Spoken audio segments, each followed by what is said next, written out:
구독과 좋아요, 그리고 영상 제작하고 분석하는데 슈퍼땡스는 큰 도움이 됩니다. 최종 선택은 각자의 판단 기준에 맞게 활용해주세요. 자, 그럼 본격적으로 한번 들여다볼까요? 오늘 대한민국 대표팀 이기긴 이겨야 하는데 이게 그냥 점수만 더 많이 낸다고 끝나는 문제가 아닙니다. 왜냐하면 이 경기의 모든 것, 그러니까 선수들의 전략부터 감독의 머릿속까지 전부 다 하나의 아주 냉혹한 규정에서 시작되거든요. 바로 8강 진출의 운명을 가를 타이브레이커 규정입니다. 네, 바로 이 공식입니다. 팀 순위 쿼터넌트, 줄여서 TIQ라고 부르죠. 오늘 경기의 모든 것을 지배하는 규칙이라고 보시면 돼요. 개선은 간단해요. 총 실점을 우리가 잡아낸 총 수비 아웃 카운트로 나누는 건데요. 여기서 중요한 건 마치 골프처럼 이 수치가 낮을수록 좋다는 겁니다. 이 공식 하나 때문에 대한민국의 모든 전력이 결정된다고 해도 과언이 아니에요. 자, 이 규정 하나 때문에 양 팀의 목표가 완전히 달라집니다.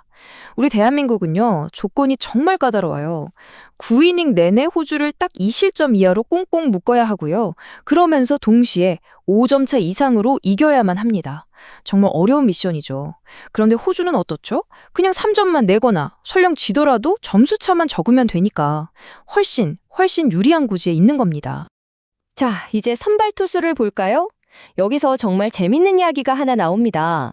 이렇게 중요한 경기에 나서는 양팀 선발 투수가요, 둘 다 좌완 에이스라는 점도 그렇지만 글쎄 KBO 리그에서 한솥밥을 먹는 바로 그 LG 트윈스 팀 동료라는 겁니다.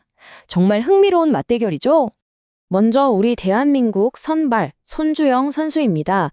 이 선수의 최대 강점은 뭐니 해도 최고 147km/h까지 나오는 포신 패스트볼이에요. 근데 그냥 빠른 게 아니고요. 분당 회전수가 무려 2485rpm에 달합니다. 이게 무슨 뜻이냐면 공의 수직 무브먼트, 즉 솟아오르는 힘이 어마어마하다는 거죠. 하지만 치명적인 약점이 있습니다. 바로 피로도예요. 불과 이틀 전에 일본을 상대로 18개나 던졌거든요.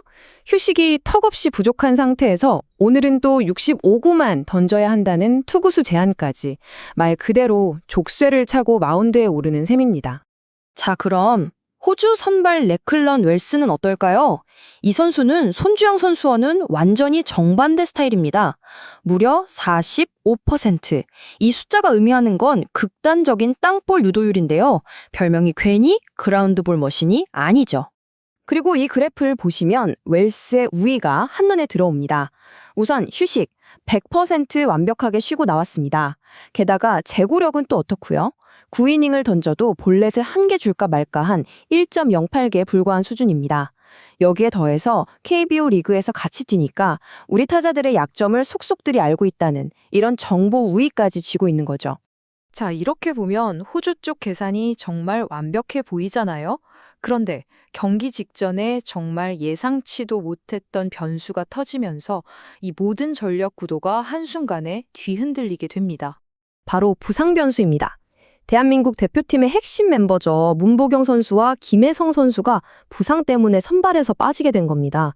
이 빈자리는 노시환 선수와 신민재 선수가 대신하게 됐어요. 이게 왜 그렇게 중요하냐면요. 원래 호주가 좌완인 웰스를 낸 가장 큰 이유가 있었거든요. 바로 이정우 선수처럼 우리 대표팀의 핵심 좌타자들을 묶어두려는 계산된 전력이었던 거죠.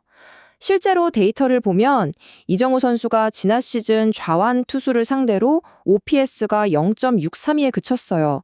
이건 명백한 약점이었던 겁니다. 그런데 반대로 호주 타선은 지금 분위기가 하늘에 찌릅니다.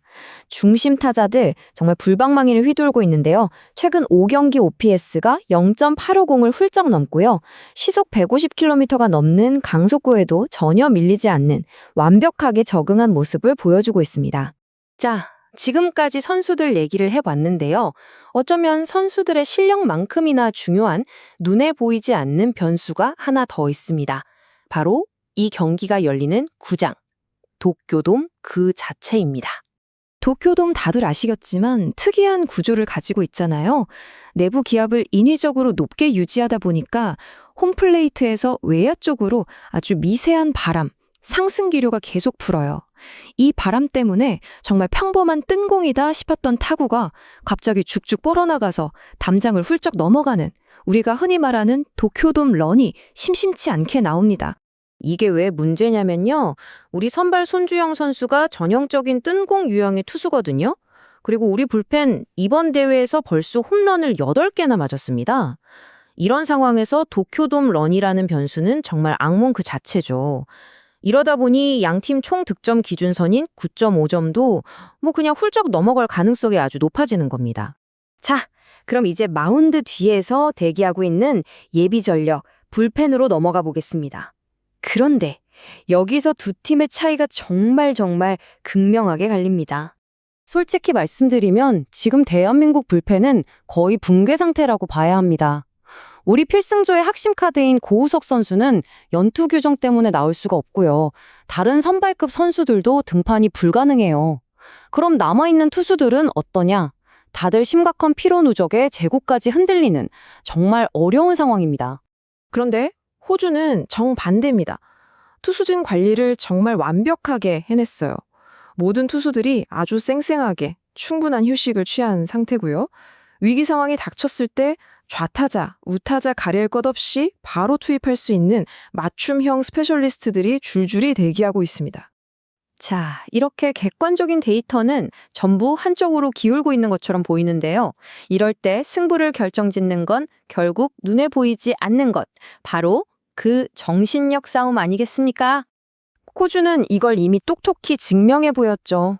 상대는 일본 최강의 마무리 투수였고 상황은 9회 투아웃, 정말 모든 게 끝났다고 생각한 그 순간이었어요. 거기서 터져나온 알렉스 홀과 릭슨 윙그로브의 백투백 동점 홈런. 와, 정말 이보다 더 강한 정신력을 보여주는 장면이 또 있을까요? 반면에 우리 대표팀은 아쉽게도 결정적인 순간에 스스로 무너지는 모습을 몇 번 보여줬습니다. 정말 뼈아팠던 주루사도 있었고 끝내기 밀어내기 볼넷도 있었죠. 이런 상황에서 반드시 5점 차 이상으로 이겨야 한다는 엄청난 심리적 압박감. 이건 이런 실수가 나올 가능성을 더 높일 수밖에 없는 거죠. 자, 이제 모든 감정적인 부분을 싹 걷어내고 오직 데이터 시뮬레이션에 보여주는 결과만 한번 보겠습니다.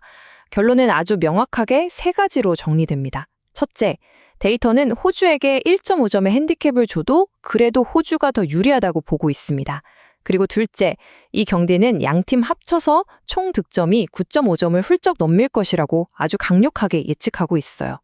그리고 마지막 3번째 결론입니다. 수학적 모델은 이 경기가 서로 점수를 주고받는 다득점 난타전이 될 확률을 무려 82%로 계산했습니다. 우리에겐 조금 마음 아픈 분석일 수 있겠습니다만 적어도 데이터가 가리키는 방향은 아주 명확하고 또 부인하기 어려워 보입니다.